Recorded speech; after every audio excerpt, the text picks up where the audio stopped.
The evening sun cast long shadows through the windows of Bellini's, an upscale restaurant nestled in the heart of downtown Chicago.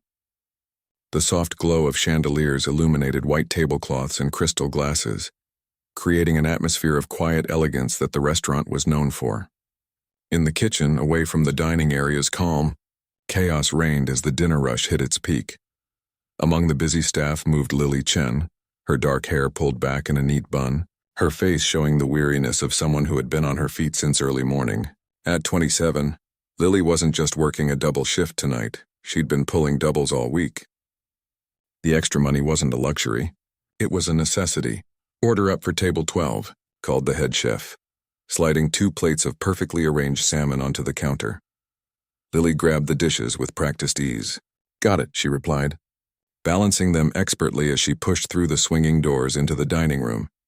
Every step she took followed a routine she'd perfected over 3 years of working at Bellini's.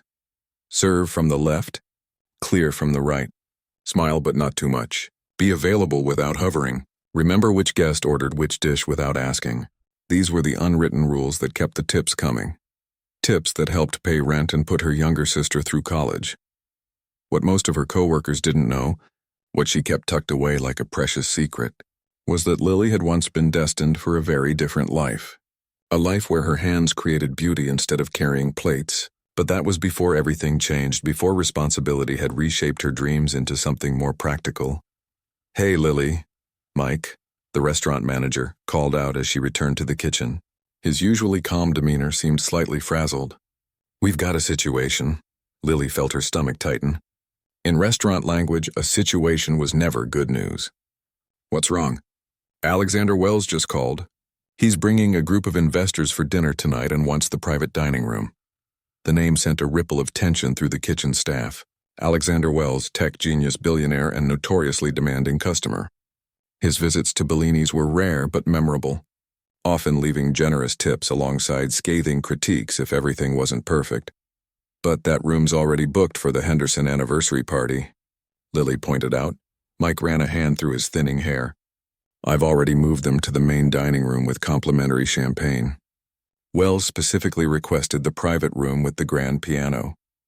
Says he wants the right atmosphere for his business discussion.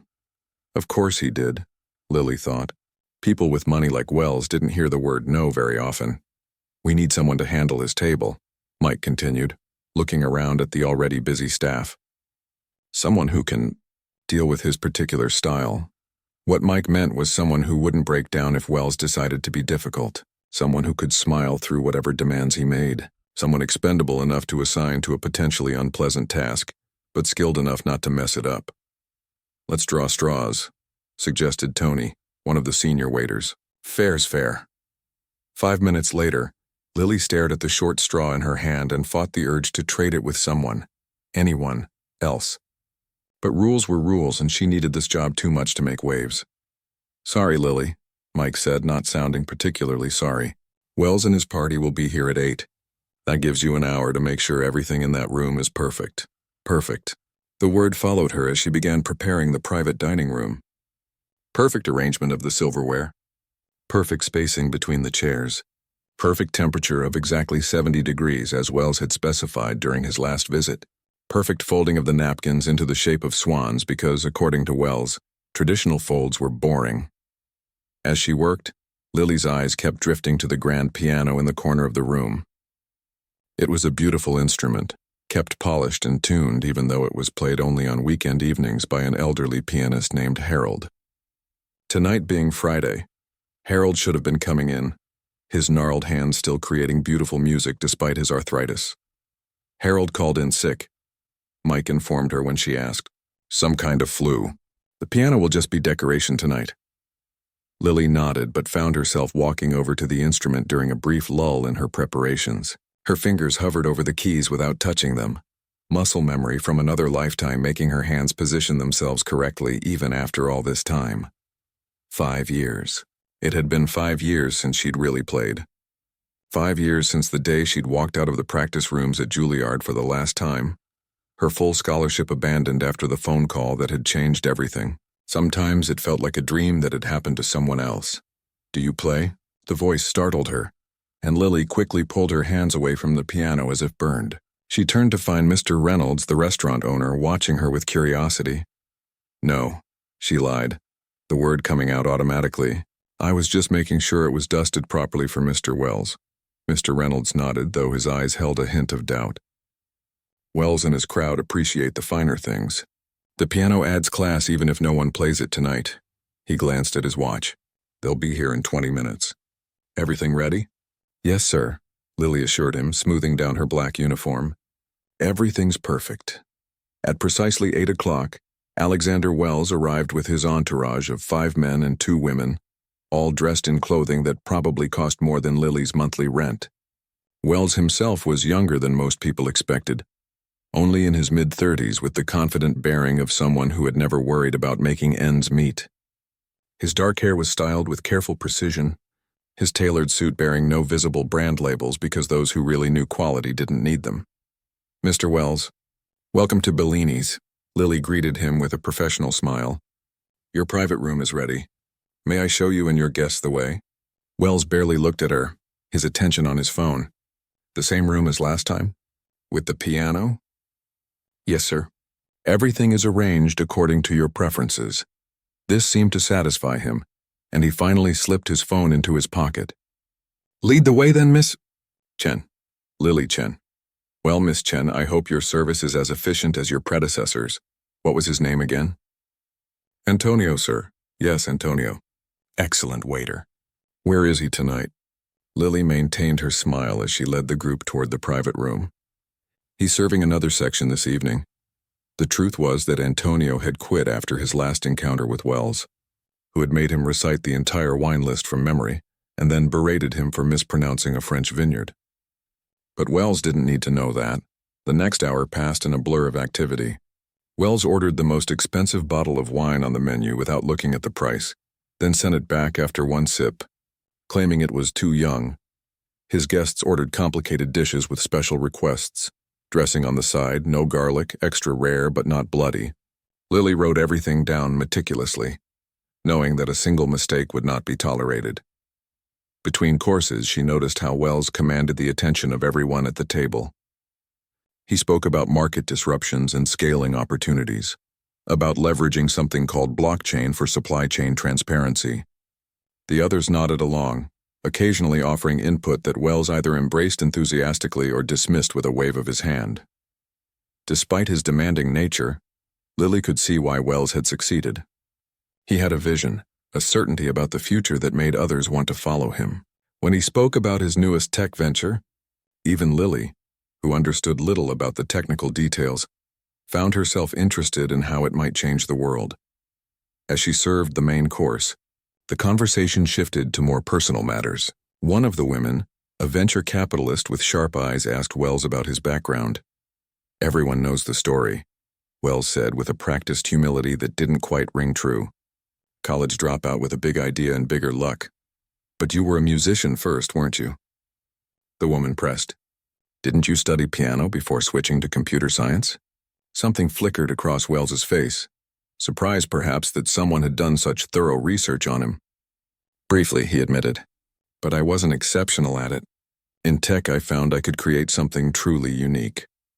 Lily tried not to listen as she refilled water glasses, but her ears perked up at the mention of piano. She'd had no idea that the demanding tech millionaire shared that connection to her own past. As the evening progressed, the business talk grew louder, fueled by expensive wine and the privacy of their exclusive room. Deals were proposed, numbers thrown around that made Lily's head spin. Millions of dollars discussed as casually as she might talk about spare change. And all the while, the grand piano sat silently in the corner, occasionally catching Wells' eye. Something about his glances toward the instrument made Lily nervous, though she couldn't have explained why. She was clearing the dessert plates when it happened, the moment that would change everything. Though she had no way of knowing it then, Wells, slightly flushed from wine and successful negotiation, suddenly gestured toward the piano. "It's a shame no one's playing tonight. A little music would perfect this evening." "I believe our regular pianist is ill," Lily explained politely, "but I can ask if anyone else on staff might be able to play something simple." Wells tilted his head, studying her with sudden interest. No need to look far. You play, don't you? The question hit Lily like a physical blow. Sir? Your hands, he said, nodding toward them as she collected the last dessert plate. I noticed earlier. The way you hold them. The way your fingers move. Those are a pianist's hands. 8 pairs of eyes turned to look at her, and Lily felt heat rise to her face. How had he noticed something so small, and why did his observation make her feel so exposed? As if he'd read a private diary entry. She began, unsure how to respond without lying outright. Play something for us, Wells said. But it wasn't a request. It was a command, delivered with the casual confidence of someone unaccustomed to refusal. The room fell silent. Lily stood frozen, the dessert plate still in her hands as Alexander Wells's words hung in the air. Play something for us. 4 simple words that sent her heart racing and her mind spinning back through memories she'd tried hard to bury. I'm sorry, Mr. Wells, she managed to say, her voice steadier than she felt. I'm working right now.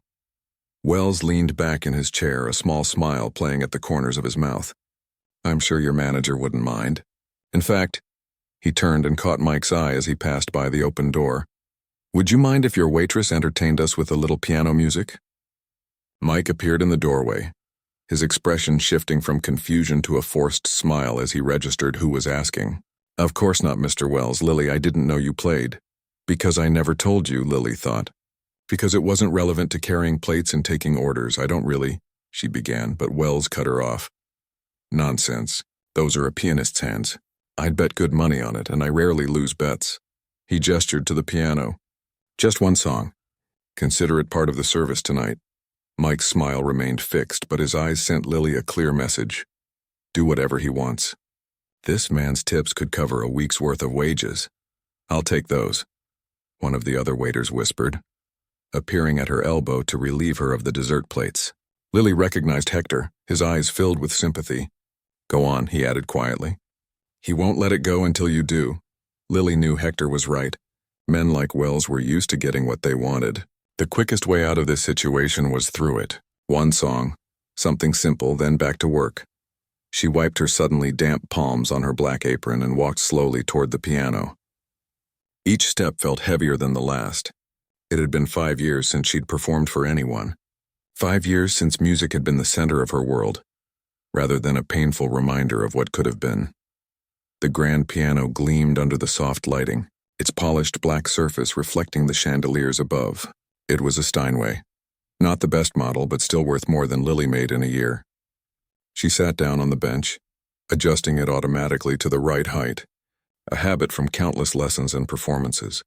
By now, curious staff members had gathered near the doorway wondering what was happening. Lily could feel their eyes on her back, adding to the weight of the moment. She placed her hands on the keys without pressing down, feeling the cool ivory beneath her fingertips. The familiarity of it sent a jolt through her body, like greeting an old friend you've avoided because seeing them hurts too much. What should she play? Her mind raced through possibilities. Something simple and forgettable would be safest. A basic tune that wouldn't reveal too much of herself or her training. Perhaps a pop song arranged for piano, or a simple classical piece that any intermediate student might know. But as she sat there, hands hovering over the keys, something else stirred inside her. A quiet defiance. If Wells was going to force her to play, to put her on display like some performing animal, then she wouldn't give him the easy performance he expected. She would play something that mattered, something that would make him regret turning her into the evening's entertainment.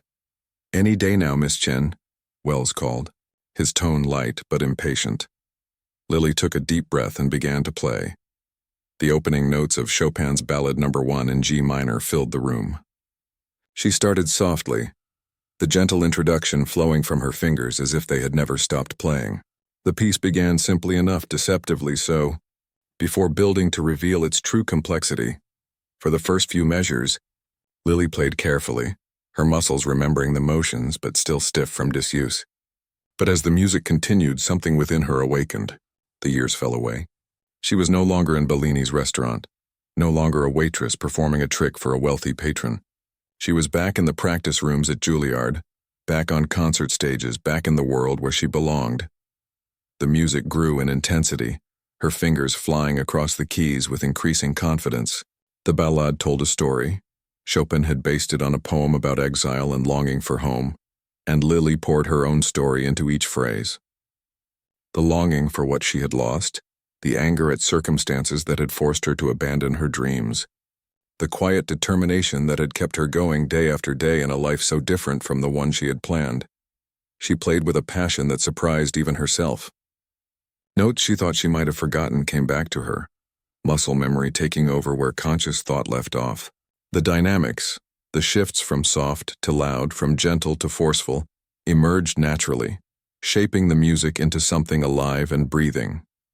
Around her, the restaurant had gone completely silent. The kitchen staff had stopped their work. Diners in the main room had paused their conversations. Even the clink of glasses and silverware had ceased as the music commanded everyone's attention. In the private dining room, Wells and his guests sat motionless. The expressions on their faces had transformed from bemused expectation to genuine surprise, and then to captivated wonder as the piece progressed. None of them had expected this level of skill from a waitress in a Chicago restaurant. As Lily approached the climax of the piece, her entire body became part of the performance. She swayed slightly with the music, leaning into the powerful chords, drawing back for the delicate passages. Her face, usually composed into a professional mask for work, now revealed every emotion the music evoked: the struggle, the beauty, the moment of surrender that comes before triumph.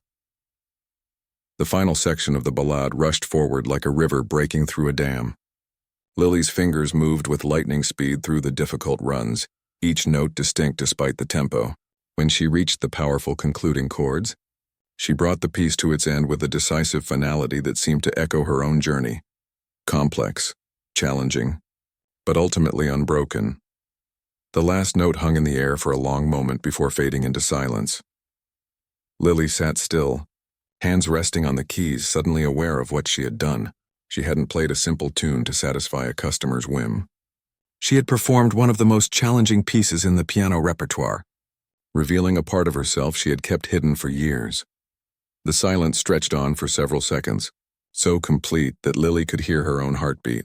Then from somewhere in the main dining room, a single person began to applaud.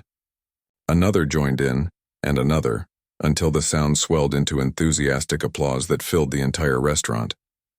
In the private room, Wells was the first to his feet, his expression unreadable. His guests followed, their applause seemingly genuine rather than merely polite. Even Mike and the other staff members were clapping, their faces showing varying degrees of shock. Lily felt herself blushing as she stood from the piano bench. She smoothed down her uniform and tried to regain her composure, to step back into the role of waitress. But something had changed. She had changed, or perhaps remembered who she really was beneath the uniform and professional smile. That was... One of the women in Wells's party began, seemingly at a loss for words. Extraordinary, another guest finished for her. Absolutely extraordinary. Wells himself hadn't spoken yet. He was studying Lily with an intensity that made her uncomfortable, as if seeing her clearly for the first time. His earlier smugness had vanished, replaced by something more difficult to read, curiosity perhaps, or calculation. Chopin's first ballade, he said finally. One of the most technically demanding pieces in the romantic repertoire. Not something one picks up as a hobby. It wasn't a question, but Lily felt compelled to respond anyway. No, it's not. Where did you study? The question was direct, brooking no evasion. Lily hesitated. Part of her wanted to deflect, to minimize her past and return to her job. But another part, the part that had just poured her soul into Chopin's music, refused to diminish what had once been her whole world. Juilliard, she said simply. I had a full scholarship. A murmur went through the room. Even in a group of wealthy business people, the name carried weight. Juilliard didn't offer full scholarships to merely talented players. They reserved such opportunities for those they believed had exceptional potential. Had, Wells picked up on the past tense immediately. You're not there now, obviously. Why would someone leave Juilliard to serve wine at Bellini's? The question hit like a slap, though Lily knew he probably hadn't intended it that way. Men like Wells often didn't consider how their blunt questions might land on others who didn't share their privilege. Life happens, she said, keeping her voice neutral. Sometimes we don't get to choose our path. Something flickered across Wells's face. Recognition, perhaps. For a moment he seemed about to pursue the topic further, but instead he nodded slowly. Well, Miss Chen, you've certainly made this evening memorable. I think that deserves recognition beyond the usual tip. He reached for his wallet and Lily felt a flash of humiliation. Was he going to press money into her hand like she was a performer in a hotel lobby? She took a step back. That's not necessary, Mr. Wells. I should get back to my duties now. Wait. His voice stopped her as she turned to leave. I have a proposition for you, but not here. Tomorrow, my office. He pulled out a business card and held it out to her. 10 in the morning. I promise it will be worth your time. Lily looked at the card, then at Wells's face, trying to gauge his intentions. What kind of proposition did a tech billionaire have for a waitress who played piano? And why did the thought of finding out fill her with both hope and dread? Lily barely slept that night. The business card Alexander Wells had pressed into her hand seemed to burn on her nightstand, the embossed letters catching the faint light that filtered through her thin curtains. Every time she closed her eyes, she heard the music again, her own playing, the sound of her soul awakening after years of silence. Her tiny apartment was quiet except for the soft, even breathing of her sister May, asleep in the bedroom they shared. Lily sat at their small kitchen table, nursing a cup of tea that had long gone cold. It was nearly 4 in the morning. She turned Wells's card over in her hands for the 100th time. Apex Technologies, it read, with an address in one of those gleaming downtown skyscrapers she passed on her bus route but had never entered, the kind of building where people didn't ask if you belonged there. They assumed you didn't unless you looked the part. What did Wells want? The question had circled in her mind all night. Was this some rich man's game? A way to show off by discovering talent in unexpected places? Or worse, was it something inappropriate? A proposition of an entirely different nature? No, she didn't think it was that. Wells had seemed genuinely surprised by her playing, and there had been something in his expression afterward, a recognition that went beyond mere appreciation of talent. Her phone buzzed with a text message, unusually early even for her early rising friends. It was from Hector. Everyone's talking about your performance. Mr. Reynolds wants to know if you'll play on weekend evenings. Says he'll pay extra. Also, did you see your tips from last night? Lily hadn't checked. After Wells and his party left, she'd been in a daze, mechanically finishing her shift and counting down the minutes until she could escape the curious stares and questions from her coworkers. She opened her serving wallet and gasped. Nestled among the usual bills was a folded check, $5,000 made out to Lily Chen, signed with Alexander Wells's bold scrawl with piano first payment written in the memo line. First payment? What did that mean? Her hands shook as she set the check down.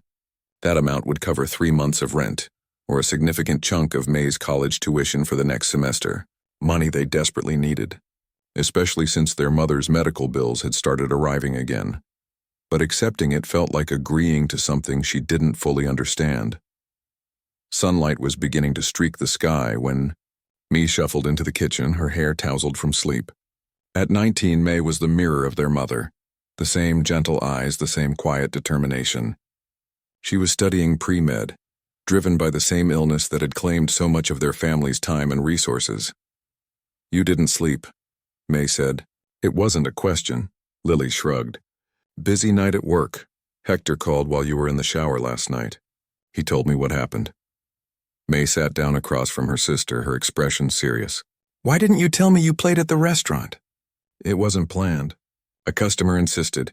But you played. After all this time, you actually played again. May reached across the table to take her sister's hand. Lily, that's huge. Lily pulled her hand away gently. It was just one time. It doesn't change anything, doesn't it? May's gaze fell on the business card and check on the table. What are these? Reluctantly, Lily explained about Wells's invitation and the unexpected tip. May's eyes widened at the amount on the check. You have to go, she said immediately. This could be an opportunity. An opportunity for what? To become some rich man's party trick? To play background music while business people discuss million-dollar deals? The bitterness in Lily's voice surprised even herself. May's expression softened. Or it could be a chance to play again. To be who you were meant to be. I know exactly who I am, Lily said firmly. I'm the person who makes sure you can stay in school, who makes sure mom's medical bills get paid. I'm the responsible one. You're also the person who was accepted to Juilliard at 17. The person who made mom cry with pride when you played Carnegie Hall in that youth showcase. May's voice was quiet but insistent. You're still that person too, Lily, even if you've been trying to forget her. The words hit home in a way Lily wasn't prepared for. She turned away, blinking back unexpected tears. I have to get ready for work, she said, standing up abruptly. Early shift today? And after? May pressed. Will you go see what Wells wants? Lily hesitated, then nodded slowly. I'll go, but only because we could use the money, whatever he's offering. Sure, May said with a small smile. Only for the money. Bellini's was quiet during the day shift, just a few business lunches and the occasional tourist. Nobody mentioned Lily's performance from the night before, though she caught Mr. Reynolds watching her thoughtfully several times.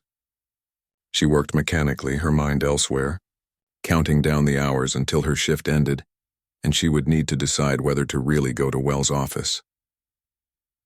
At 2 o'clock, she hung up her apron, changed out of her uniform in the staff bathroom, and stood on the sidewalk outside the restaurant, staring in the direction of the downtown skyscrapers. You're going, right? Hector had followed her outside, his own shift just beginning. Lily sighed. I don't know what he wants. Does it matter? Whatever it is, you can always say no. Hector gave her an encouraging smile. But if you don't go, you'll always wonder. He was right, and they both knew it. With a small nod of thanks, Lily began walking toward the bus stop. An hour later, she stood in the gleaming lobby of the Apex Technologies building, feeling desperately out of place in her simple blouse and slacks. The receptionist eyed her skeptically until she mentioned Wells's name, at which point the woman's demeanor changed completely. Miss Chen, Mr. Wells mentioned you might be coming. He's in a meeting, but his assistant will take you up. She pressed a button, and moments later, a polished young man appeared to escort Lily to the elevator. They rode in silence to the top floor, where the doors opened directly into a spacious waiting area, with floor-to-ceiling windows overlooking the city. Lily had never been this high up in a building before. Chicago spread out beneath her like a living map, the lake a vast blue expanse in the distance. Mr. Wells will be with you shortly, the assistant said, gesturing to a sleek sofa. Can I get you anything while you wait? Water? Coffee? No, thank you, Lily replied, too nervous to consider refreshments. Left alone, she wandered to the windows, gazing out at the city where she'd spent her entire life, but had never seen from this perspective. From up here, everything looked different, more orderly, more intentional. The problems that loomed so large on the ground seemed smaller, though she knew that was an illusion of distance. Beautiful view, isn't it? Lily turned to find Alexander Wells watching her from the doorway of what she presumed was his office. In daylight, without the dim restaurant lighting, he looked younger than she had thought, perhaps only in his mid-30s. His casual attire of jeans and a simple button-down made him seem less intimidating than he had in his tailored suit. It is, she agreed, gathering her composure. Thank you for seeing me, Mr. Wells. Alexander, please. And thank you for coming. He gestured toward his office. Shall we talk inside? The office was unexpectedly simple for a man of his wealth. A desk, a few chairs, more windows with the same spectacular view. The only extravagance was a small grand piano in the corner, which drew Lily's eye immediately. Yes, I play too, Wells said, following her gaze, though nowhere near your level. Please sit. Lily perched on the edge of one of the chairs facing his desk, her back straight, her hands folded in her lap, the same posture her first piano teacher had drilled into her as a child. I owe you an apology, Wells began, surprising her. Putting you on the spot like that at the restaurant was presumptuous. I'm not used to being told no, which isn't an excuse, but it is an explanation. The apology seemed sincere, which didn't fit with Lily's preconceived notion of him as an entitled rich man. It's fine, she said automatically, the response of someone accustomed to smoothing over uncomfortable situations. It's not, actually. Wells leaned forward, his expression serious. But what's done is done, and in this case it led to something remarkable. Your playing was extraordinary, and I'm not easily impressed. Lily felt herself blushing under his direct gaze. Thank you. Which brings me to why I asked you here. Wells stood and walked to the window, his back to her. You said you studied at Juilliard. On scholarship. For a year and a half, yes, and then you left. Why? The direct question caught her off guard.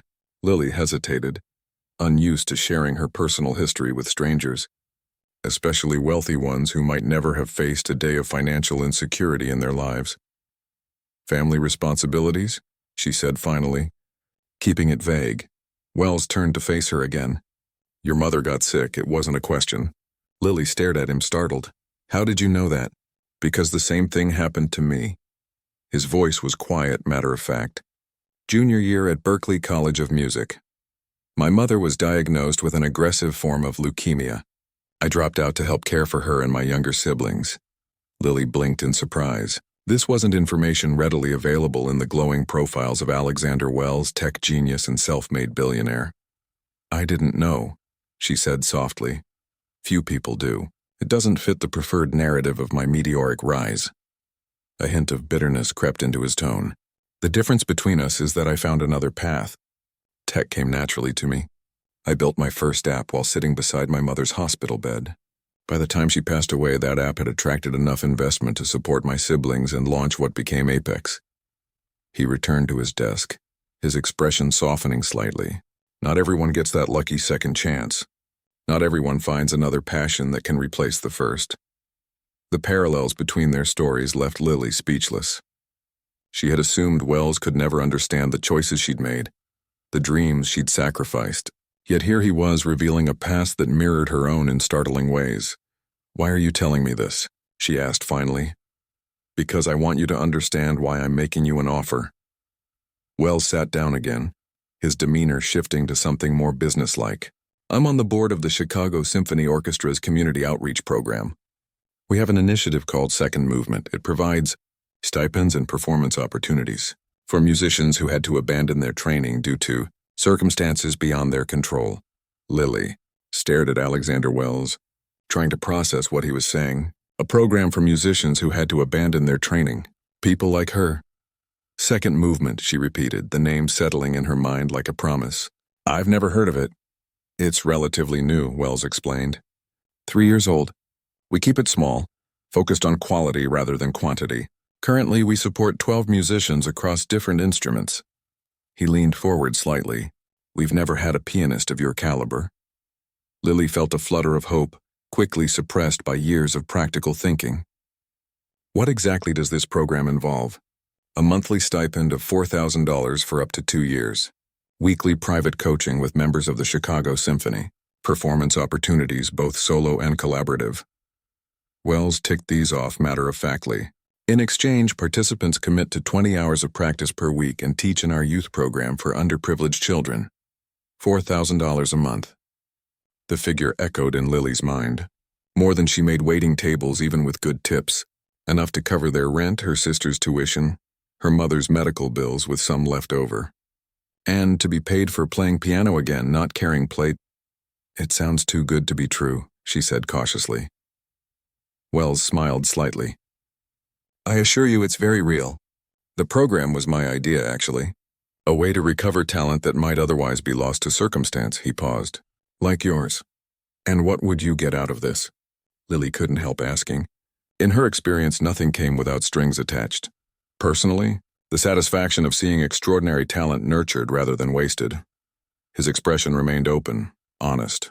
For the program, a pianist who could become its greatest success story.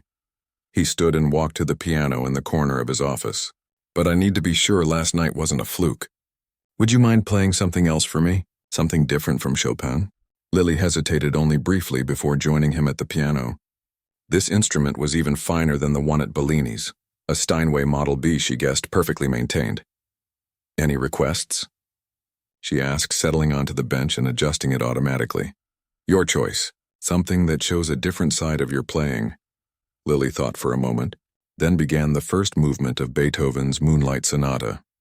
Where Chopin had been all passion and technical brilliance, this piece required restraint, control, a different kind of musicality.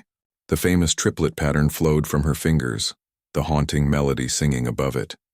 She closed her eyes as she played, allowing herself to feel the music fully for the first time in years. The piece was melancholy but beautiful, like remembering a lost love with fondness rather than bitterness. It spoke of acceptance, of moving through grief towards something new. When the final notes faded, Lily opened her eyes to find Wells watching her with an unreadable expression. "Well?" she asked, suddenly self-conscious. "You play from memory," he noted. "Both pieces." "After 5 years away from the piano," Lily nodded. "Once you learn something that deeply, your hands remember even when your mind thinks it's forgotten." Wells smiled, a genuine smile that transformed his face. "Miss Chen, I would like to formally invite you to audition for Second Movement. The full board needs to approve new participants, but after that performance, I have no doubts about their decision." "When would this audition be?" Lily asked, practical questions rushing in despite the excitement building inside her. "Next Monday, 10 a.m. at Symphony Center. You'll need to prepare 3 pieces from different periods. Your Chopin and Beethoven would be excellent choices. Add something modern for contrast." He returned to his desk and jotted something on a notepad. "Here's the official information. My assistant will email you the details as well." Lily took the paper, her hand surprisingly steady despite the turmoil of emotions inside her. "I haven't practiced seriously in years," she said. "I don't even own a piano anymore. You can use the practice rooms at the Symphony Center this week to prepare. I'll arrange access." Wells studied her for a moment. "You play as if you never stopped, Lily. Whatever you've been doing these past 5 years, part of you remained a pianist." His words struck a chord of truth that resonated through her. Despite everything, the long shifts, the exhaustion, the deliberate pushing away of memories, music had remained within her, waiting for the chance to emerge again. "Thank you," she said simply. "I'll be there on Monday." The week passed in a blur. Lily gave notice at Bellini's, explaining she needed time to prepare for an audition. Mr. Reynolds seemed unsurprised, even supportive, offering her job back if things didn't work out. Her co-workers threw an impromptu party her last night, with Hector leading a toast that made her blush with its genuine warmth. To Lily, who reminded us all that sometimes life gives second chances. "Don't forget us when you're famous." Each day she spent hours in the practice rooms at Symphony Center, reacquainting herself with the instrument that had once been an extension of her body. The first day was humbling. Her fingers fumbled passages that had once been effortless, her stamina flagging after just 2 hours. But by the 3rd day, muscle memory had kicked in fully, and she found herself playing with increasing confidence and nuance. For her 3rd audition piece, she chose Debussy's Clair de Lune, a piece that showcased her touch and sensitivity. The impressionistic work complemented the structure of Beethoven and the passion of Chopin, giving a rounded picture of her abilities. At home, May watched her sister's transformation with quiet joy. Lily seemed to stand taller, to move with a grace that had been hidden beneath the weariness of her waitressing life. Sometimes Lily would catch her sister watching her with tears in her eyes. "What?" Lily asked one such evening as they sat together at their small kitchen table. "You're coming back to life," May said simply. "It's beautiful to watch." Lily reached across the table to squeeze her sister's hand. "None of this would have happened without you pushing me to go see Wells that day. I just gave you a nudge. You're the one doing the hard work." May hesitated. "Have you told Mom yet?" Their mother lived in a nursing facility across town, her condition stable but requiring constant care. Lily visited twice a week, bringing fresh flowers and updates about their lives, carefully edited to avoid worry. "Not yet," Lily admitted. "I don't want to get her hopes up until after the audition." "She'll be so proud," May said confidently. "She always said your music would find its way back to you." The night before the audition, Lily couldn't sleep. She paced their small apartment, going over passages in her head, flexing her fingers unconsciously. Around midnight, a text message arrived from an unknown number. "Remember to breathe tomorrow. The music already lives in you. Just let it out. A.W. Wells." The unexpected encouragement brought a smile to her face and, surprisingly, helped calm her nerves enough to finally sleep. Monday morning arrived clear and bright. Lily dressed carefully in a simple black dress she'd splurged on, with part of Wells's generous tip. Professional but not pretentious, a statement that she took this opportunity seriously. The audition room at Symphony Center was intimidating, a small recital hall with perfect acoustics and a magnificent Steinway concert grand on the stage. 8 people sat in the first row of seats, including Alexander Wells, who gave her an encouraging nod as she entered. "Miss Chen," began an older woman who introduced herself as the artistic director of the Chicago Symphony. "Mr. Wells has told us quite a story about discovering you at a restaurant. We're eager to hear what impressed him so greatly." Lily took a deep breath, approached the piano, and adjusted the bench. As she placed her hands on the keys, a strange calm settled over her. This moment, performing for people who understood and valued music at its highest level, was what she had been trained for. What she had been born for. "I'll begin with Beethoven's Sonata No. 14. First movement," she announced, her voice steady. From the first notes, Lily knew this was different from playing in Wells's office or even at Bellini's. This was a true performance, where technique served expression, where every phrase had meaning. She moved from Beethoven to Debussy, allowing no pause between pieces, creating a journey for her listeners. When she began Chopin's Ballade, the piece that had started this whole journey, she played with a freedom that surprised even herself. The music flowed through her, technical challenges dissolving beneath the greater purpose of storytelling through sound. This time she wasn't playing to prove herself or to satisfy a customer's whim. She was playing because this was her voice, her truest form of expression. As the final chords of the ballade resonated through the hall, Lily felt a sense of completion. Whatever the panel decided, she had reclaimed a part of herself that had been dormant for too long.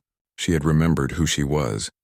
The silence following her performance lasted only a moment before the room erupted in applause. Several panel members were on their feet, including Wells, whose face showed a mixture of vindication and genuine admiration. The artistic director approached the stage, still applauding. "Miss Chen, I believe I speak for the entire committee when I say that was remarkable. Your technique remains impressive despite your hiatus. But more importantly, your musicality, your ability to communicate through the instrument is exceptional." Murmurs of agreement came from the other panel members. "We would be honored to welcome you to the second movement program," the director continued. "Assuming you accept our invitation?" Lily felt tears threatening to spill. She blinked them back, maintaining her composure through sheer will. "Yes," she said, her voice barely above a whisper. Then more strongly, "Yes, I accept. Thank you for this opportunity." As the panel members gathered around to congratulate her and explain next steps, Lily caught Wells watching from a slight distance, a satisfied smile on his face. He had recognized something in her that night at Bellini's. Not just talent, but a kindred spirit who understood both the cost and the value of dreams deferred. Later, as she left Symphony Center, steps lighter than they had been in years, her phone buzzed with a text from May. "Well?" Lily smiled as she typed her reply. "I'm coming home with good news and a new beginning." 3 months had passed since Lily's audition, transforming her life in ways she could never have imagined that night at Bellini's when Alexander Wells had ordered her to play. Spring had given way to summer, and the Chicago heat shimmered off the pavement as Lily walked toward Symphony Center, her music bag slung over her shoulder. The security guard at the artist's entrance nodded in recognition as she passed. "Big day today, Miss Chen." Lily smiled, still not entirely used to being treated as a legitimate musician rather than someone who should enter through the service door. "The biggest," she agreed. Today marked her first solo recital as part of the second movement program. For weeks she had been preparing a challenging program of Bach, Beethoven, Chopin, and Debussy, working with her mentor, a retired pianist from the Chicago Symphony, to refine every phrase, every nuance. The practice rooms were already buzzing with activity, other musicians in the program warming up for their own performances or lessons. Lily had come to know them all. A violinist who had abandoned a promising career to care for her ailing father. A cellist who had left music to support his family after the 2008 financial crisis. A clarinetist who had developed severe performance anxiety and was slowly rebuilding his confidence. Each had their own story of interrupted dreams. Each was finding their way back through the program Wells had created. Lily found her assigned practice room and began her warm-up routine, her fingers moving through scales and arpeggios with a fluidity that had once seemed lost forever. The past 3 months had been intense, 20 hours of practice each week as required by the program, plus teaching piano to children from Chicago's underserved neighborhoods. The work was challenging but deeply fulfilling, especially the teaching. Seeing the spark of music ignite in a child who might otherwise never have touched a piano reminded her daily of how fortunate she was to have this second chance. A knock at the door interrupted her practice. She looked up to see May peeking in, a proud smile on her face. "Just wanted to wish you luck before I go get Mom," her sister said. Their mother had been moved to a better care facility, thanks to the stipend Lily now received. Today would be the first time she would hear Lily play in public since her Juilliard days. "Is she excited?" Lily asked, standing to hug her sister. "She barely slept last night," May laughed. "Neither did I, honestly. We're so proud of you, Lily." The simple words meant more than any formal acclaim ever could. "I wouldn't be here without you," Lily said softly. "You never let me forget who I really was, even when I was trying my hardest to." May squeezed her hand. "Just play like you did in our living room last week and everyone will be as moved as I was." She glanced at her watch. "I should go. The transportation service for Mom's wheelchair is coming at noon." After May left, Lily returned to her practice, focusing on the most challenging passages in her program. At one point, she became so absorbed that she didn't notice someone had entered the room until a voice spoke from behind her. "Your octaves have improved significantly." Lily turned to find Alexander. Wells leaning against the wall, dressed more formally than usual in a tailored suit. "Mr. Wells," she said, surprised. As the program's benefactor, he occasionally observed lessons or rehearsals but rarely spoke to the musicians directly. "I didn't expect to see you before the recital. Please, I've asked you to call me Alexander." He approached the piano. "And I wanted to check how you were feeling. First major performance in what, 5 years?" 6, Lily corrected. "And I'm nervous but ready, I think." Wells nodded. "Nerves are part of it. They never really go away, no matter how experienced you become. The key is to use that energy rather than let it use you." He spoke from experience, Lily realized. Despite his successful career in tech, music clearly remained close to his heart. "Will you be at the recital?" she asked. "Front row," he confirmed, "along with the rest of the board and some potential donors." "No pressure," he added with a small smile. Lily laughed despite herself. "None at all." Wells grew more serious. "You know, when I started Second Movement, I had a vision of finding musicians like you, people with exceptional talent whose circumstances had forced them away from their calling. But even I didn't expect to find someone of your caliber serving wine at Bellini's." "Life takes unexpected turns," Lily said simply. "Indeed it does." Wells checked his watch. "I should let you finish preparing, but I wanted to tell you something before you go on stage today." He paused, seeming to choose his words carefully. "What happened to you having to leave Juilliard, having to set aside your gift? It was unfair. Life often is. But what you've done since joining the program, the progress you've made in just 3 months, that's not just about talent. That's character." The unexpected praise brought a lump to Lily's throat. "Thank you," she managed. "Play for yourself today," Wells said as he headed for the door. "Not for the board, not for the donors, not even for your family. Play for the part of you that never stopped being a musician, even when you couldn't touch a piano." His words stayed with Lily as she completed her preparation and made her way to the small recital hall where her performance would take place. Backstage, she took deep breaths, centering herself as she had been taught long ago at Juilliard. Through a gap in the curtains, she could see the audience filing in. There was May, helping their mother into a space reserved for her wheelchair in the front row. There were her former co-workers from Bellini's, Hector giving her a thumbs up when he spotted her peeking out. There was Wells, speaking quietly with the artistic director.